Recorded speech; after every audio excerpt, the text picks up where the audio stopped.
236-এ 44 জন এবং 237-এ আমরা সারেন্ডার করেছি 87 জন। মোট হচ্ছে ওখানে আমরা সারেন্ডার করেছি। আর আমাদের যশোরে একটি মামলা GR 960, এই GR 960-এ আমরা আজকে সারেন্ডার করেছি 22 জনকে। এই তিনটি মামলাই একই নেচারের মামলা। মামলা তিনটিতে দেখা যায় যে হচ্ছে পেনাল কোড সেকশনের সাথে বিস্ফোরক আইনের যে মামলা দিয়েছে, আপনারা জানেন 2018 সালে ঘটনা উল্লেখে মামলা হয়েছে। 2018 সালে ঘটনা উল্লেখে যে মামলা হয়েছে সেই মামলায় কোনো জব্দ তালিকা নাই, সিজার লিস্ট নাই। এভিডেন্স অ্যাক্টের 80 মতে প্রাসঙ্গিক দলিল হিসেবে মামলা সবচেয়ে গুরুত্বপূর্ণ সেটি হচ্ছে যে জব্দ তালিকা। একটি এক্সপ্লোসিভ সাবস্টেন্স অ্যাক্ট, বিস্ফোরক উপাদানাবলী আইনে মামলায় যদি মামলা রেকর্ড করতে হয় তাহলে অবশ্যই সেই মামলায় জব্দ তালিকা থাকতে হবে। পুলিশ যে মামলা করেছে সেই মামলায় রেকর্ড হয়েছে, সেই মামলায় কোনো জব্দ তালিকা নাই।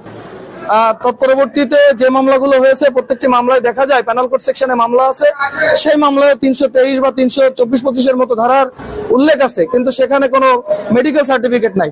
তো দীর্ঘ 5 বছর 6 বছর পরে এসে একটি মামলার ঘটনা উল্লেখে মামলা হয়েছে, যে মামলাগুলোই দেখা যায় যে মিথ্যা ভিত্তিহীন।